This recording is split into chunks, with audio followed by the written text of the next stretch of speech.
አርእስተ ዜና። በጌዴኦ ዞን የሚገኙ ጥንታዊ ትክል ድንጋዮች በደንብ ማጥናትና ለቱሪዝም ገቢ እንዲያመነጭ የማስተዋወቅ ሥራ ሊሰራ እንደሚገባ ተገለጸ። በዞኑ የሚገኙ ከተሞችን ለኑሮ ምቹና ተስማሚ ለማድረግ በልዩ ትኩረት እየሰራ መሆኑን የጌዴኦ ዞን ከተማና መሰረተ ልማት መምሪያ አስታወቀ። ከውጭ የዩክሬንን ጦርነት በአንድ ቀን አስቆማለሁ ሲሉ የዛቱት ትራምፕ በአንድ ዓመት የስልጣን ቆይታቸው ሰላም ማምጣት ቀላል ጉዳይ እንዳልሆነ ተረድተዋል።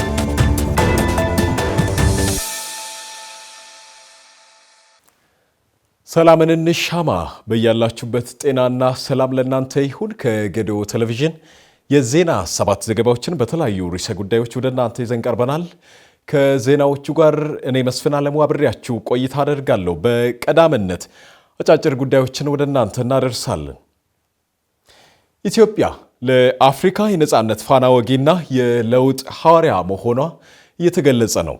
ኢትዮጵያ ከአፍሪካ አንድነት ድርጅት ምስረታ ጀምሮ እስከ አሁኑ የአፍሪካ ህብረት ድረስ የህብረቱ የጀርባ አጥንት ሆና ዘልቃለች። በሂደቱም ጉልህ አሻራዎችን አሳርፋለች። በአድዋ ድል ለአፍሪካውያን የነጻነት ተስፋን በመፈንጠቅና ለነጻነት ታጋዮች ወታደራዊና የትምህርት ድጋፍ በማድረግ ቀዳሚ ሀገርም ነበረች። በተለያዩ የአፍሪካ ሀገራት ሰላም በማስከበርና በዓለም አቀፍ መድረኮች ለአህጉሪቱ መብት በመሞገት ግንባር ቀደም ሚና እየተጫወተችም ትገኛለች። በታላቁ የኢትዮጵያ ህዳሴ ግድብ አማካኝነት ለጎረቤት ሀገራት የኤሌክትሪክ ኃይል በማቅረብና በኢትዮጵያ አየር መንገድ አፍሪካን ከዓለም ጋር በማገናኘት የኢኮኖሚ ትስስርን እያጠናከረች ትገኛለች። አሁን ላይ ሀገራችን እየገነባቻቸው ያሉ ግዙፍ ሜጋ ፕሮጀክቶችም አፍሪካውያን በራሳቸው አቅም ትልቅ ደረጃ መድረስ እንደሚችሉ በተግባር ያሳዩ ናቸው ተብሏል። ኢትዮጵያውያን ትናንትም ሆነ ዛሬ ለአፍሪካ ሁለንተናዊ ከፍታ ያላትን ቁርጠኝነት በተግባር እያስመሰከረች እንደምትገኝ ነው የተገለጸው። ዘገባው የኢትዮጵያ ብሮድካስቲንግ ኮርፖሬሽን ነው። የአፍሪካ ሀገራት የውጭ ጉዳይ ሚኒስትሮች አዲስ አበባ እየገቡ ነው። የተለያዩ የአፍሪካ ሀገራት የውጭ ጉዳይ ሚኒስትሮች በ48ኛው የአፍሪካ ህብረት የሥራ አስፈጻሚ ምክር ቤት መደበኛ ስብሰባ ላይ ለመሳተፍ አዲስ አበባ እየገቡ ይገኛሉ። በዚህም ዛሬ ጠዋት የሶማሊያ የውጭ ጉዳይ ሚኒስትር አብዲ ሰላም አብዲ አሊ እና የሞሪታንያ የውጭ ጉዳይ ሚኒስትር ሞሐመድ ሳሌም መርዙግ አዲስ አበባ ገብተዋል። በተጨማሪም የሰራሊዮን የውጭ ጉዳይ ሚኒስትር ቲሞቲ ሙሳ ካባ እና የሳህራው አረብ ዲሞክራሲያዊ ሪፐብሊክ የውጭ ጉዳይ ሚኒስትር መሐመድ የሰለም በይሳት አዲስ አበባ መግባታቸው ተነግረዋል። ሚኒስትሮቹ ቦሌ ዓለም አቀፍ ኤርፖርት ሲደርሱ የውጭ ጉዳይ ሚኒስትር ከፍተኛ የሥራ ኃላፊዎች አቀባበል አድርገውላቸዋል። ትናንት አመሻሽም የናይጄሪያ፣ የማላዊ፣ የዛምቢያ፣ የቡሩንዲ፣ የኮንጎ ሪፐብሊክ፣ የቦትስዋና፣ የናሚቢያ፣ የዚምባብዌ፣ የኮት ዲቫርና የቤኒን የውጭ ጉዳይ ሚኒስትሮች አዲስ አበባ መግባታቸው ተሰምተዋል። 39ኛው የአፍሪካ ህብረት የመሪዎች ጉባኤም ጅማሬውን የካቲት 4ና 5 ቀን 2018 ዓመተ ምህረት በ48ኛው የህብረቱ የሥራ አስፈጻሚ ምክር ቤት ስብሰባ በማድረግ የካቲት 7ና 8 የአህጉሪቱ አባል ሀገራት መሪዎች በተገኙበት ጉባኤው የሚካሄድ ይሆናል። የዘንድሮው የአፍሪካ ህብረት የመሪዎች ጉባኤ ዘላቂ የውሃ አቅርቦትና ደህንነቱ የተጠበቀ የንጽህና አጠባበቅ ስርዓቶችን ማረጋገጥ ለአጀንዳ 2063 ግቦች ስኬታማነት በሚል መሪ ሐሳብ የሚካሄድ ይሆናል። የህብረቱ አባል ሀገራት የውጭ ጉዳይ ሚኒስትሮች የሥራ አስፈጻሚ ምክር ቤት በመደበኛው ስብሰባው ለ39ኛው የአፍሪካ ህብረት የመሪዎች ጉባኤ የሚቀርቡ አጀንዳዎችን እንደሚያጸድቅ ይጠበቃል። የሚኒስትሮች የሥራ አስፈጻሚ ምክር ቤቱ በመደበኛው ስብሰባው ለ39ኛው የአፍሪካ ህብረት የመሪዎች ጉባኤ የሚቀርቡ አጀንዳዎችን እንደሚያጸድቅም ነው የሚጠበቀው። ዘገባው የኢትዮጵያ ዜና አገልግሎት ነው።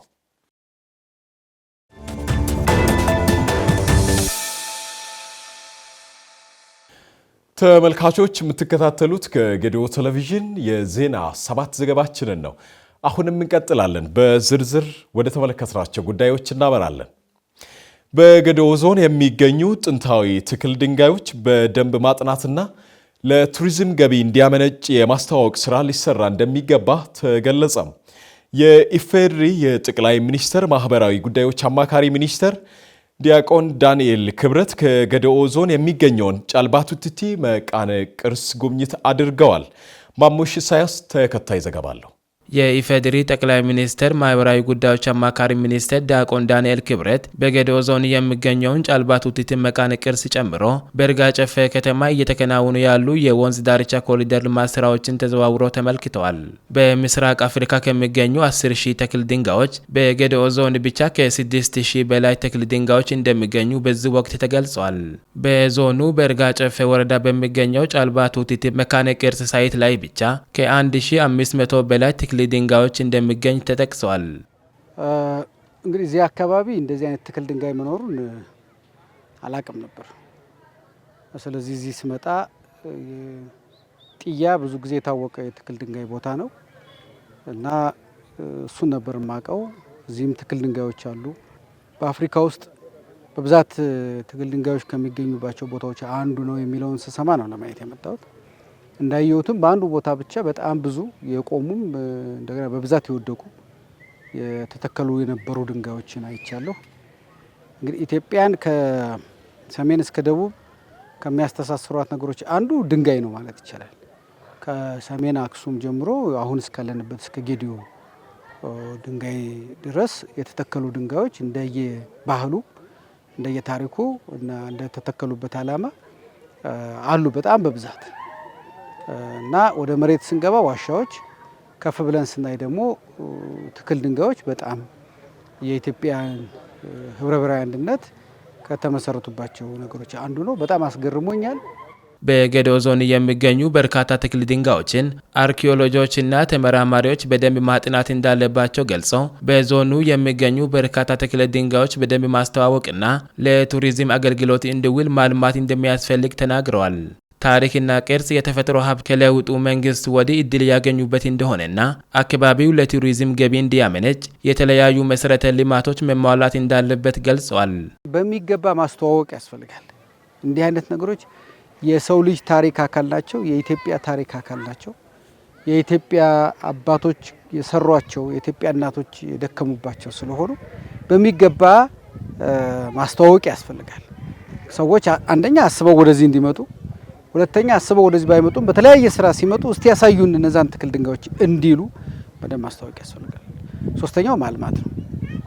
ማልማት ስንል እንግዲህ አንደኛው ውስጣቸው አሁን እንደማየው ተከብሯል፣ ጥሩ ነው። ግን እነዚህ የቱሪስት መዳረሻዎች ናቸው እንጂ የመዳረሻ ልማት ገና ይፈልጋል። መዳረሻ ልማት ማለት ለምሳሌ እነዚህ ውስጡን ስናይ በውስጥ የምንሄድበት የእግረኛ መንገድ ወይም ወክዌይ ያስፈልገዋል። ስለ እያንዳንዱ ነገር የሚገልጽ ሰሌዳ ያስፈልገዋል። ከዛ በተጨማሪ ደግሞ እንደገና የመረጃ ማዕከል ያስፈልገዋል። የቱሪስቱ ቁጭ ብሎ ሻይ ቡና የሚጠጣበት ቦታ ያስፈልገዋል።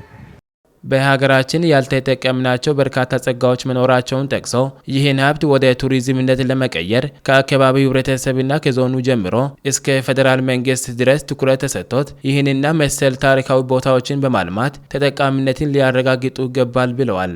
በአካባቢው የሚገኙ ጸጋዎችን በመለየትና መሰረተ ልማቶችን በማሟላት ወደ ሀብት በመቀየር ገቢ ማመንጨት እንደሚቻል ጠቅሰዋል። ህብረተሰቡ ሀብቱ ስለሆነ መንከባከብ መጠበቅ አለበት። በአቅሙም በአካባቢው ልማት ስራዎችን መጀመር መቻል አለበት።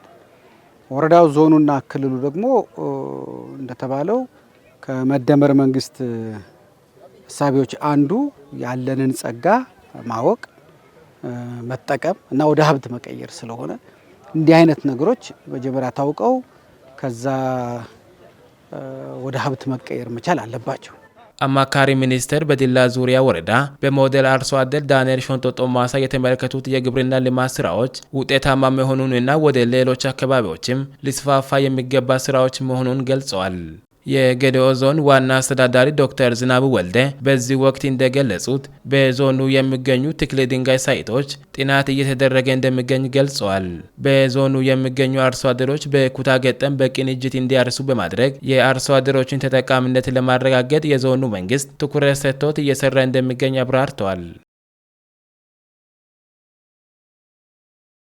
በዞኑ የሚገኙ ከተሞችን ለኑሮ ምቹና ተስማሚ ለማድረግ በልዩ ትኩረት እየሰራ መሆኑን የጌዴኦ ዞን ከተማና መሰረተ ልማት መምሪያ አስታወቀም። የጌዴኦ ዞን ከተማና መሰረተ ልማት መምሪያ በዞኑ የሚገኙ ከተሞችን ለኑሮ ምቹና ተስማሚ ለማድረግ ልዩ ትኩረት ሰጥቶ እየሰራ መሆኑን አስታውቋል። ይልማ አበበ ተከታዩን ዘገባ አጠናክሯል። በመምሪያው ከዚህ ቀደም ሪፖርቶችን መቀበልና መላክ ብቻ የነበረው ልማድ ተቀይሮ አሁን ላይ ከእቅድ መነሻ በርካታ ተግባራት መከናወን ላይ መሆኑን የተገለጸ ሲሆን በዚህም ወደ መምሪያው የሚላከው ሪፖርት ከስራ ጋር የተገናኘ መሆኑን ተገልጿል። ቀጥታ የተሰሩ ስራዎችን ታችኛ መዋቅር ሰብስበው ወደኛ ይልካል። እኛም ደግሞ ሰብስበን ወደ ላይ የላኪን የነበረበት ትሬንድ ነበር ከዚህ በፊት ለረጅም ጊዜ ያሳለፍ ነው ማለት ነው። ነገር ግን አሁን ትልቅ ልዩ ለውጥ ነው የተደረገበትም አግባብ ምንድነው? የተሰራው ስራ እውነታነት ምንድነው? ምን ያህል አለ ወይ እያልን ያለነው ነገር ትክክል ነው ትክክል አይደለም የሚለውን ለማጣራት ያህል መምሪያው በማቀድ ይሄን ስምርት ሰጠ። በዚህ መሰረት ደግሞ ትልቁን ማየት የቻልነው ታችኛ መዋቅር ምን ይመስላል የሚለውን ጠቅለል ያለ እይታ ነው ማየት የቻልነው። የስድስት ወር አፈጻጸም እንግዲህ ከቦታ ቦታ የተሻለ ነገርም አለ ክፍተትም አለ። እነዛን ክፍተት የቀረበ ሪፖርትን በመመሪያ ደረጃ ከገመገምን በኋላ እነዚህ የቀረቡ ሪፖርቶች መሬት ላይ ያሉ ናቸው ወይ የሌሉ ናቸው፣ ምን ድጋፍ ከኛ ይሻል በሚል ወደ ታች ወደ 13ቱ መዋቅር የዘርፉ ባለሙያዎች ወርደን ነበርን። በዛ መሰረት በጥንካሬና በድክመት ገምግመን በድክመት የታዩ ነገሮችን ወደ እንዲስተካከሉ በጥሩ አፈጻጸም ያለ ነገር ደግሞ እንዲቀጥሉ ባለፉት 6 ወራት በተከናወኑ ተግባራት በጠንካራ ጎን የተሰሩ ስራዎችን ለማስቀጠልና በድክመት የታዩትን ዘርፎች ለማረም የሁሉም ባለድርሻ አካላት ድጋፍ ያስፈልጋልም ተብሏል። በ6 ወር አፈጻጸም ላይ በእርግጥ ባቀዱት መሰረት 100% ስላልጨረሱ ለሶስተኛ ሩብ ዓመት አፈጻጸም እቅዱን የከለሱበት ሁኔታ አለ። ይሄን እቅዱን ሲከልሱ ባለቤት አስይዞ ማን ምኑን መፈጸም እንዳለበት እንዴት መመራትም እንዳለበት ተለይቶ አልፎም ከማዘጋጃ ቤት አልፎ የሚመለከቱ ባለድርሻ አካላት ተቀናጅተን እንዴት እንፈጽማለን የሚለው ነገር ለይቶ ያስቀመጡበት ሁኔታ አለ። ከዛ በዘለለ ደግሞ አስተባባሪ ወይ ደግሞ የወረዳ አስተዳደር ወይ የወረዳ ካንቲባ ምንድነው እኛ መደገፍ አለበት የሚለው ነገር ለይቶ ስላስቀመጡ እኛም ደግሞ እንደ ዞን ከተማ መሰረተ ልማት መምሪያ ምንድነው መደገፍ አለብን የሚለው ነገር ለመለየት የተቀመጠበት ሁኔታ አለና ታች ማዘጋጃ ቤቶች ወርደን በመናይበት ጊዜ የሰው ኃይል ክፍተት አለ። የሰው ኃይል አልተሟላም። ስራ የሚሰራ ልማትን የሚያፋጥን ለቦታ አስፈላጊ የሆነ ሰው በቦታ ላይ ሲገኝ ነው። ማዘጋጃ ቤቶች ላይ ብዙ ስራዎች ይሰራል። በየዘርፉ ስራ አለ። ገቢ መሰብሰብ አለ፣ መሬት መሸንሸን አለ፣ የተለያዩ ስራዎች ይሰራሉ። ለዚህ የሚሆነው ባለሙያ እጥረት እንዳለ አሁን ገምግመን ከተቻለ አሁን የሰው ኃይል ለማሟላት በእርግጥ ሁሉም አካባቢ ዝግጅት እንዳለ ይታወቃል። ግን እገዳ አለ። የሲቪል ሰርቪስ ላይ የሰው ኃይል ቅጥር በሚለው ላይ እገዳ አለ።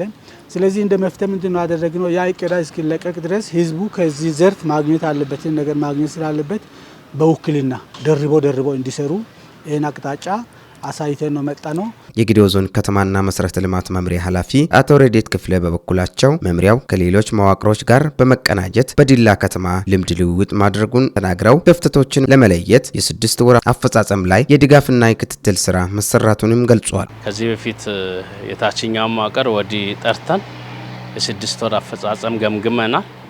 መገምገም ብቻ ሳይሆን ተሞክሮ ከዲላ ከተማ እንዲወስዱ የቄዳን አገልግሎት የኢንተርፕራይዝ በተለይ ፕላስቲኮችን ወደ ኢንዱስትሪ ወደ ሃርምለስ ማቴሪያል የሚቀይሩበትን እና ሪሳይክል አድርገው የሚጠቀሙበትን ሁኔታ እንዲረዱ በየከተማቸው ደግሞ እንደዚህ አይነት ስራዎችን እንዲያስጀምሩ ያስጎበኘንበት ሁኔታ አለ።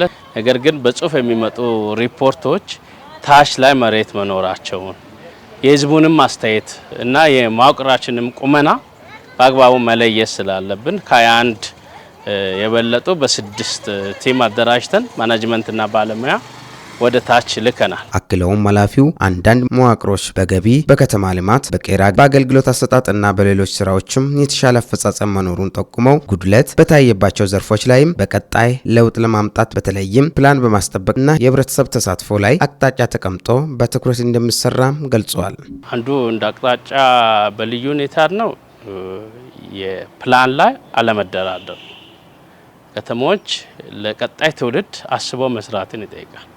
ከመንግስት ተቋም ጀምሮ የትኛውም ግንባታ ፕላንን መሰረት አድርጎ መገንባት መቻል አለባቸው። ህገወጥ ግንባታዎችን ደግሞ በአቋም መከላከል መቻል አለባቸው የሚል በጽኑ አቋም ያስቀመጥነው ነው። ሁለተኛ ህብረተሰብ ተሳትፎ ነው። ህብረተሰብ ተሳትፎን ትልቅ አቅም አድርጎ ያለመጠቀም ውስንነት አለ። ህብረተሰብን ጮርሶ ሄዳችሁ ከሆነ እንደ ሚዲያም ተቋም ጮርሶ ወረዳ አስተዳደር ሲመረቅ የጮርሶ ማህበረሰብ በሰልፍ ነበር ለቀጣይ ቢሮ ፖሊስ ቢሮ ግንባታ ላይ ድጋፍ ሲያደርግ ነበረው። አንድ ፕሮጀክት እያስመረቅን ለአዲስ ፕሮጀክት በከፍተኛ ገንዘብ 100 ሺህ 50 ሺህ የሚያዋጣ ማህበረሰብ ያለበት ዞን ያለ ነውና የህብረተሰቡን አቅም አንቀሳቅሶ መስራት ለአንድ ከተማ ከንቲባ ግዴታው ነው። ለአንድ ማዘጋጃ ስራ አስኪያጅ ግዴታው ነው። ይህን አውቆ መምራት መቻል አለባቸው የሚል ነው። ተማሪዎች የነገ ህልማቸው እንዲሳካ በትኩረት እየሰሩ መሆናቸውን ተናገሩ። በጨለለቅቱ ሁለተኛ ደረጃ ትምህርት ቤት የሚማሩ ተማሪዎች የነገ ህልማቸው እንዲሳካ ትምህርታቸውን በትኩረት መከታተል ላይ መሆናቸውን ተናግረዋል። ይስሐቅ ሳሙኤል ያዘጋጀውን ዘገባ አማኑኤል ታምራት ተመልክቶታል። ተማሪዎች ትምህርታቸውን በአግባቡ በመማር ነገ የሀገርን አደራ ለመቀበል ያላቸው ሚና ቀላል ባለመሆኑ የጨለቅቱ ሁለተኛ ደረጃ ትምህርት ቤት ተማሪዎች ሀገራቸውንና ማህበረሰብን ለማገልገል ያላቸውን የነገ ህልማቸውን እንዲህ ገልጸዋል። ህልሜ ትልቁ ህልሜ ዶክተር መሆን ነው። እሱ ነው ወደፊት ያለኝ ህልም። እንግዲህ ወደፊት ተምሬ ደግሞ አውሮፕላን ያነዳለሁ ብዬ ተስፋ አድርጌያለሁ። እንደኔ ያለው ራዕይ ጋዜጠኛ ለመሆን ነው። ሰው አላማ ኖሮት ነው የሚማረው። የወደፊት አላማዬ ባንከር ለመሆን ነው። ይህ የነገ ህልማቸው እንዲሳካ ያለ አንዳች ስንፍና በጽናት መጽሐፍን በማንበብና በቡድን ሆነው የተሻለ ውጤት ለማግኘት እያነበቡ እንደሆነ በመግለጽ ሌሎች ተማሪዎች እንዲሁ እንዲበረቱ መልእክታቸውን አስተላልፈዋል። ከሰዓት ሲሆን 5 ሰዓት ላይብረሪ ገባለሁ። የጠዋት ሲሆን ደግሞ ምሳ እንደበላውን ከዚህ ከትምህርት ቤቱ ስንለቀቅ 6 ሰዓት ከሩብ ነው የምንለቀቀው። ምሳ ምናምን በልቼ እንትን ስል ወደ 1 ሰዓት አካባቢ ይወስደኛል። ላይብረሪ ደግሞ ወደ ቢያንስ 8 ሰዓት ተኩል ሲል ገብቼ እስከ 11 ሰዓት አነባለሁ። ለብቻ ሲሆን ደግሞ በየእንትን ክፍለ ጊዜ አውጥቼ ነው እና የሚያነበው። አንድ ሳብጀክት ለምሳሌ ኬሚስትሪ ሲያነብ ኬሚስትሪ 2 ሰዓት ነው የሚያነበው። ባዮሎጂም ልክ 1 ሰዓት ተኩል ነው የሚያነበው። ማትስ ካልኩሌሽን ፓርት ስለሆነ ልክ 2 ሰዓት ተኩል ነው የሚያነበው። ሲያነብ ደግሞ ሪፈረንስ መጽሐፍቶችን እየተጠቀምኩኝ ነው የሚያነበው እና እንደየ ኢንዲቪጁዋሊ ይለያያል ማለት ነው። በትምህርት ላይ እኔ ሰዓቴን የምጠቀመው ሁሉም ነገር በሰዓት መድቤ ነው ሳብጀክቶችን ማጠናው እና ለምሳሌ ለአንድ ሳብጀክት 1 ሰዓት ወይ ደግሞ እንደ ሳብጀክቱ አይነት ነው ወይ ተኩል ደቂቃ ሰጥቼ ነው ማነበው። ይሄንን ማደርገው ለምንድነው ጊዜ ለመጠቀም ነው። እና ለምሳሌ ያለ ጊዜ ሳልሰጥ ወይም ደግሞ ሳልወስን ሳጠና ለምሳሌ አንድ ሳብጀክት ላይ 2 ሰዓት ምናምን ሊፈጅ ይችላል እና 2 ሰዓት አንድ ሳብጀክት ካነበብኩኝ ሌላው ይቀርብኛል። ስለዚህ ሁሉም ደግሞ ማንበብ ስላለብኝ ሁሉም ነገር ሰዓቱን ሰጥቼ ነው ማነበው ማለት ነው። ለምሳሌ ጋዜጠኛ ለመሆን እየሰራ ያለው ነገር አንዳንድ ግጥሞችን በማዘጋጀት አንዳንድ ዜናዎችን በማዘጋጀት የተለያየ ጭውቶችን በማዘጋጀት ለወደፊቱ ህልሙን ለማሳካት እየሰራው ነው። ውጤታማ ለመሆን ለምሳሌ ጠንክሮ ማንበብ፣ ጊዜ ሰጥተን ማንበብ፣ የትምህርት ሰዓት በአግባቡ መጠቀም። እንግዲህ በግልም ሆነ በግሩፕ ማንበብ ነው ከኛ የሚጠበቀው። ተማሪ እስከሆንን ድረስ ዛሬ መዘጋጀት ይኖርብናል። በግሩፕም ሆነ በግል ማንበብ። ለምሳሌ ለኔ ያልገባኝን ጥያቄ የሆነ ሰው ጠይቄ የማይመልስልኝ ከሆነ እሱን አንብቦ መድረስና ከሱ ጋር ተነጋግሮ መጽሐፉን በማንበብ ተረዳድተን እያነበብን ብናውቅ። የተማሪዎች ውጤት የተሻለ እንደሆነና የነገ ህልማቸው እንዲሳካ የተጣለባቸውን አደራ እየተወጡ እንደሆነ የገለጹት የጨለለቅቱ ሁለተኛ ደረጃ ትምህርት ቤት የታሪክ መምህር ተማሪዎችም የሚጠበቅባቸውን እንዲወጡ አሳስበዋል። እኔ ለተማሪዎች የሚመክረው የሚያነብ ተማሪ ላይብረሪ የሚጠቀም በክበባት ላይ የሚሳተፍ ብዙ አቻ ለአቻ የሚሰሩ ተግባራቶች አሉ። ለምሳሌ የሚሰጡ መምህራን የሚሰጡ የክፍል ስራዎች ሊኖሩ ይችላሉ። የቤት ስራዎች ሊኖሩ ይችላሉ። አሳይመንቶች ሊኖሩ ይችላሉ። የተለያዩ ስራዎች ፕሮጀክቶች ሊኖሩ ስለሚችሉ እነዛ ላይ የነቃ ተሳትፎ ማድረግ መቻል አለባቸው። የራስ በሰልፍ ኮንፊደንስ መዘጋጀት ወይም ሰልፍ ኮንፊደንስ ይጠበቃል ከነሱ። የተለያዩ ስርቆት ወይም ይሄ ራስን ያለመቻል በአንድ ተማሪ ላይ ጥገኛ መሆን አግባብነት የለውም። አሁን የምናያቸው ተማሪዎች በተማሪዎች ላይ ጥገኛ ሆነው እየታዩ ነው። ይሄ ከተማሪ የሚጠበቅ ተግባር አይደለም። ስለዚህ ራስን እንዲችሉ ብዙ ነገሮችን እኔ የት ነኝ ያለሁት የሚለውን መጠየቅ መቻል አለባቸው ራሳቸው ተማሪዎች ማለት ነው። የጨለለቁት ሁለተኛ ደረጃ ትምህርት ቤት ዳይሬክተር እንደተናገሩት የተማሪዎችን የነገ ህልማቸውን የተሳካ እንዲሆን ከሁሉም ባለድርሻ አካላትና መምህራን ጋር በጋራ በመሆን እየሰሩ መሆናቸውን ገልጸዋል። ዛሬ ያለሙት ህልም ነገ የሚሳካው በዛሬ ጥረት በመሆኑ ተማሪዎች ባለመሰልቸት በትኩረት እንዲያነቡና እንዲያጠኑ ያላቸውን መልእክት አስተላልፈዋል። አሁን እየሰራን ያለ ነው እንግዲህ ከወላጆች ጋር ውይይት አድርገናል። ከወላጆች ጋር ውይይት ከማድረጋችን በፊት ከመምህራን ጋር እንዴት ከአምናው በተለየ መልኩ እንዴት ማስተማር አለባቸው፣ አምና የነበረው ድክመት ምንድነው፣ ዘንድሮ ደግሞ እንዴት አድርገን እንቀጥል የሚለውን ከመምህራን ጋር ተወያይተን ተማሪውን እንዴት አንድል እንደምናደርግ ተማሪው ከስነ ምግባር አንጻር የክፍል ጊዜ ብክነቶች እነዚህን እንዴት አድርገን ፎሎ እናርክ የሚለውንም እንትን ብለናል። እንደገና ከወላጆች ጋርም በተገናኘ የአምናው ውጤት ገምግመን እንደ ዘንድሮም ደግሞ የያዝነውን እቅድ ምሳሌ ቲቶሪያል ያው ከተማሪዎች ወላጆች ከሚገኝ ገንዘብ ስለሚሰራ በእነዚህ በቲቶሪያል ይሄ የህብረተሰብ ተሳትፎ የሚባለው የህብረተሰብ ተሳትፎ እንግዲህ ይሄ በተለምዶ የሚታወቀው ነገር ከገንዘብ ጋር ብቻ ነው ሰዎች የሚያገናኙት ወላጆች የሚያገናኙት። እንደገና ተማሪው ፎሎ አፕ ከማድረግ አንጻር የኔ ተማሪ እየተማረ ነው ወይ፣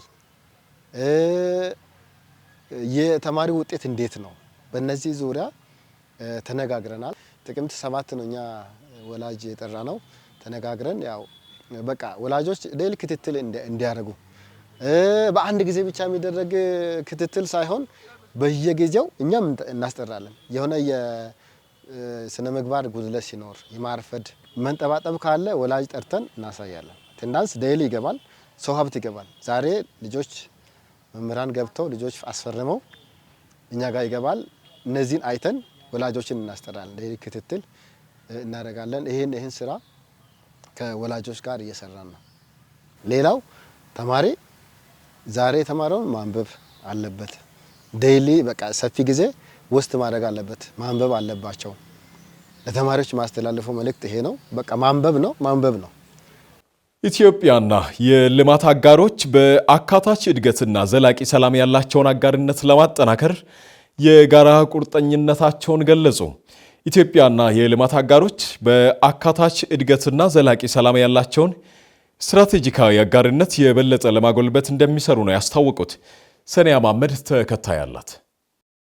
የኢትዮጵያ መንግስትና የልማት አጋሮች ቡድን ዲፒጂ በጋራ ያዘጋጁት ከፍተኛ የምክክር መድረክ በአዲስ አበባ ተካሂዷል። በፎረሙ ላይ ከፍተኛ የመንግስት ባለስልጣናት፣ አምባሳደሮች፣ የልማት ኤጀንሲዎችና ዓለም አቀፍ የፋይናንስ ተቋማት ተወካዮች ተሳትፈዋል። ውይይቱ ኢትዮጵያና የልማት አጋሮች ያላቸውን አጋርነት በአዲስ መልክ በማደስ አካታች እድገት፣ ዘላቂ ልማትና ሰላምን ማረጋገጥን ያለመ ነው። ሀገራዊ ምክክርና የሰላም ግንባታ ሂደትም ምክክር ተደርጎባቸዋል። የገንዘብ ሚኒስትር አህመድ ሺዴ የኢትዮጵያን ዘላቂ የኢኮኖሚ እድገት ያነሱ ሲሆን በሀገሪቱ የተጀመረውን ሁሉን አቀፍ ልማት ለማረጋገጥ ሪፎርሙ ተጠናክሮ እንደሚቀጥልም ተናግረዋል። የፕላንና ልማት ሚኒስትር ዶክተር ፍጹም አሰፋ በበኩላቸው እንደ አውሮፓውያን አቆጣጠር በ2024 እና 25 ኢትዮጵያ 9.2 በመቶ እድገት ማስመዝገቧንና ይህ እድገት እንደ አውሮፓውያን አቆጣጠር 2025 እና 26 10.2 በመቶ ይደርሳል ተብሎ እንደሚገመት አመላክተዋል። ለዘላቂ ልማት አይበገሬነት፣ ማህበራዊ መስተጋብርና ስትራቴጂካዊ ዓለም አቀፍ አጋርነቶች ወሳኝ መሆናቸውንም አጽንኦት ሰጥተው ተናግረዋል። የሰላም ሚኒስትር መሐመድ እድሪስ በውይይቱ ላይ ሀገራዊ ምክርና የሰላም ግንባታ ጥረቶች ያላቸውን ሚና አንስተዋል። የታጣቂዎች ተሃድሶ ዲዲአር የሽግግር ፍትህና የዜጎች ተሳትፎ የሚያጠናክሩ ሪፎርሞችን በማሳያነት ጠቅሰዋል። የውጭ ጉዳይ ሚኒስትር ዶክተር ጌዲዮን ጢሞቴዎስ ኢትዮጵያ ለ32ኛው የተባበሩት መንግስታት ድርጅት የአየር ንብረት ለውጥ ጉባኤ ኮፕ 32 እያደረገች ያለውን ዝግጅት አስመልክቶ ገለጻ አድርገዋል። ጉባኤው ለአረንጓዴ ኢንቨስትመንትና የአፍሪካ የአየር ንብረት አጀንዳ የበለጠ ለማራመድ የሚያስችል መድረክ መሆኑን ተናግረዋል። የኢትዮጵያ መንግስትና የልማት አጋሮች የዜጎችን ኑሮ ለማሻሻል እድሎችን ለማስፋትና ሁሉንም ዜጋ አካታች የሆነ እድገት እንዲመጣ በሚያስችሉ ሁኔታዎች ላይ አጋርነታቸውን ለማጠናከር በቁርጠኝነት እንደሚሰሩ መግለጻቸውን የገንዘብ ሚኒስቴር ለኢዜአ በላከው መግለጫ አስታውቋል። መረጃው የኢዜአ ነው።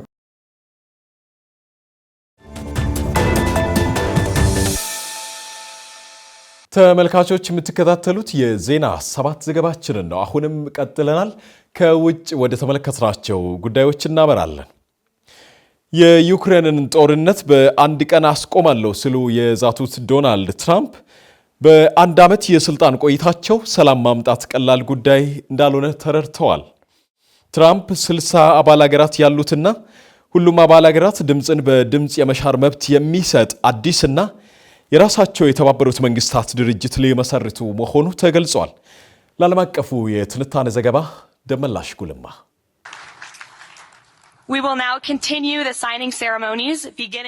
ትራምፕ 60 አባል ሀገራት ያሉትና ሁሉም አባል ሀገራት ድምፅን በድምፅ የመሻር መብት የሚሰጥ አዲስ የራሳቸው የተባበሩት መንግስታት ድርጅት ሊመሰርቱ መሆኑ ተገልጿል። የጋዛን ቀውስ ለማስቆም በሚል ሀሳብ የተመሰረተው የጋዛ የሰላም ቦርድ አሁን አድማሱን እያሰፋ መምጣቱን አሶሺየትድ ፕሬስ ዘግቧል። የአሜሪካው ፕሬዝዳንት ዶናልድ ትራምፕ የዓለማችን መሪዎች የዚህ ቦርድ መስራች አባል እንዲሆኑ ጥሪ ማቅረባቸውን የጠቀሰው ዘገባው በዚህ ጥሪ ላይ ቦርዱ በዓለማችን ላይ ያሉ ቀውሶችን የመፍታት ዓላማ የሰነቀ ነው የሚል ሐሳብ እንደሰፈረበት አስታውቋል።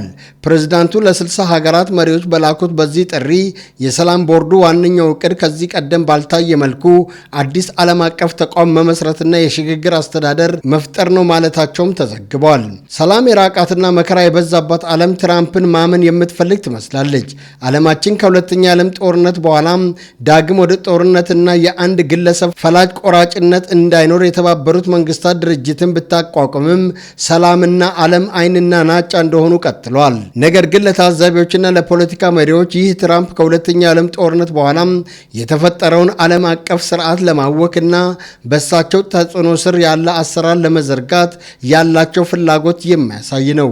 ማንም እንዲጫወትብን አንፈልግም ሲሉ የፖላንድ ጠቅላይ ሚኒስትር ዶናልድ ተስክ በማህበራዊ ሚዲያቸው ላይ ጽፈዋል። በአውሮፓ የትራምፕ ትልቁ ደጋፊ የሆኑት የሃንጋሪው መሪ ቪክተር ኦርባን በበኩላቸው ትራምፕ ካሉ ሰላም አለ በማለትም አንቆለጳጵሰዋል። የሚመሰረተው ይህ ድርጅት ቻርተር መዘጋጀቱንና ቻርተሩን መመልከቱን የጠቀሰው ደግሞ ብሉምበርግ ነው። እንደ ብሉምበርግ ዘገባ ቻርተሩ በተቋሙ ምስረታ ላይ ትራምፕ ሊቀመንበር እንደሚሆኑ የሚገልጽ ሲሆን ሁሉም የቦርድ አባላት ድምፅን በድምፅ የመሻር መብት እንዳላቸውም የሚያስረዳ ነው። በቦርዱ ረቂቅ ቻርተር ላይ አንድ አባል አገር የቦርድ ቆይታው 3 ዓመት ብቻ እንደሚሆን የተገለጸ ሲሆን ከ3 ዓመት በኋላ ይህንን አባልነቱን ለማስቀጠል $1 ቢሊዮን መክፈል እንዳለበትም ተቀምጧል። ይህ በእንዲህ እንዳለ ዋይት ሃውስ ባወጣው መግለጫ የሰላም ቦርዱን ስራ አስፈጻሚዎች ይፋ ያደረገ ሲሆን የአሜሪካ የውጭ ጉዳይ ሚኒስትር ማርኮ ሩቢዮ የስራ አስፈጻሚው ኮሚቴ ሊቀመንበር መሆናቸውንም ማስታወቁ ይታወሳል። ሐሳቡ የተጸነሰው ባለፈው የአውሮፓውያኑ ዓመት በጋዛ ያለውን ጦርነት ለማስቆም በሚደረገው ጦርነት ወቅት ነው። በወቅቱ የጋዛ ጦርነት ለማስቆም የቀረበውን ሐሳብ የተባበሩት መንግስታት የጸጥታው ምክር ቤት ደግፎት እንደነበረም ይታወቃል። አሁን ይህ ሐሳብ ወደ ታላቅ ግዙፍ እና ዓለም አቀፍ እቅድ አድጓል። የሚያውጠነጥነው ደግሞ በትራምፕ ዙሪያ ነው። ሾልኮ የወጣው የቦርዱ መመሪያ ረቂቅ እንደሚያሳየውም ትራምፕ ከስልጣን ቢወርዱም የቦርዱ የህይወት ዘመን ሊቀመንበር ሆነው እንደሚቀጥሉም ሰነዱ ላይ ሰፍሯል። በመመሪያው መሰረት ያላቸው ስልጣን ሰፊ ነው። አባል እንዲሆኑ የፈለጓቸውን ሀገራት መጋበዝ ወይም አለመጋበዝ ይችላሉ። በቦርዱ የሚመሩ ሌሎች ድርጅቶችን መፍጠር ይችላሉ። አልፎም ከኃላፊነት መውረድ ከፈለጉ አሊያም መምራት ካልቻሉ ተተኪያቸውን የሚመርጡት እሳቸው ራሳቸው ብቻ ናቸው። ሀገራት የቦርድ አባል ለመሆን $1 ቢሊዮን መክፈል እንዳለባቸውም ተገልጸዋል። የቦርዱን መመስረት ለመታደም 19 ሀገራት ወደ ዳቮስ አቅንተው ነበር። ከአዘርባይጃን እስከ አርጀንቲና፣ ከቀድሞ ሶቪየት ህብረት እስከ ገልፍ ባህረ ሰላጤ ሀገራት ተገኝቷል። ብዙዎቹ ቦርዱን ለመቀላቀል ተስማምቷል። እዚህ ያሉትን እያንዳንዱን እወዳቸዋለሁ ሲሉ ትራምፕ መሪዎቹን በአይናቸው እየቃኙ ተናግረዋል። የወይንና ሻምፓኝ ምርቱ ላይ 200% ታሪፍ ሲጣልበት ይቀላቀላል፣ አለመቀላቀልም መብቱ ነው ሲሉ ትራምፕ ስለ ፈረንሳዩ ፕሬዝዳንት ኢማኑኤል ማክሮን ተናግረዋል።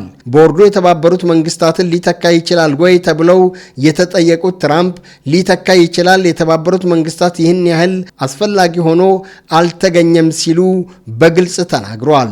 የተባበሩት መንግስታት ያለውን አቅም አደንቃለሁ፣ ነገር ግን አቅሙን አሟጦ አልተጠቀመም።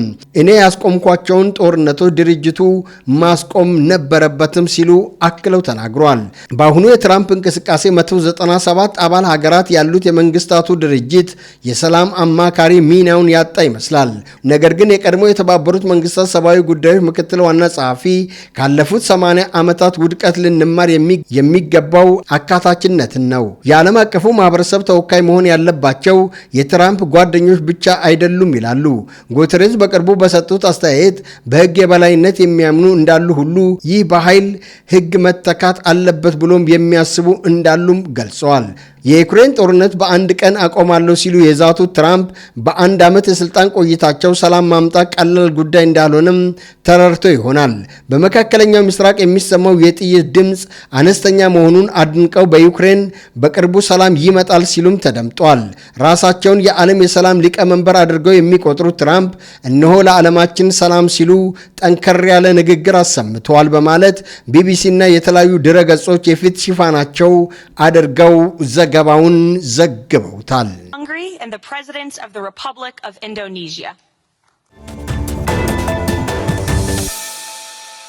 ተመልካቾች በዜና 7 የተከታተላችሁትን ዘገባዎቻችንን ከማጠቃለላችን በፊት አበይት ጉዳዮችን በድጋሚ እናስታውሳቸው።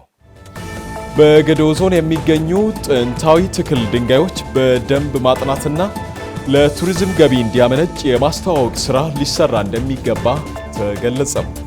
በዞኑ የሚገኙ ከተሞችን ለኑሮ ምቹና ተስማሚ ለማድረግ በልዩ ትኩረት እየሰራ መሆኑን የገዴኦ ዞን ከተማና መሰረተ ልማት መምሪያ አስታወቀ። ከውጭ የዩክሬንን ጦርነት በአንድ ቀን አስቆማለሁ ሲሉ የዛቱት የአሜሪካው ፕሬዝዳንት ዶናልድ ትራምፕ በአንድ ዓመት የስልጣን ቆይታቸው ሰላም ማምጣት ቀላል ጉዳይ እንዳልሆነ ተረድተዋል። እነዚህ የዜና 7 ዘገባችን አበይት ጉዳዮቻችን ነበሩ። ከመላው ስቱዲዮ ባለሙያዎች ጋር በመሆን ዜና 7 ዘገባችንን ወደ እናንተ ሳደርስ የቆየሁት መስፍን አለሙ ነበርኩኝ። በሁለቱም ቋንቋ በገዴኦ ቴሌቪዥን ወደ እናንተ የሚደርሱ የተለያዩ ዝግጅቶቻችን አሁንም ወደ እናንተ መድረሳቸውን ይቀጥላሉ። በእኔ በኩል ዜና 7 በዚሁ ያበቃል። ሰላምን እንሻማ። በያላችሁበት ጤናና ሰላም ለእናንተ የተትረፈረፈ ይሁን እያልን መልካም ጊዜን ተመኘን።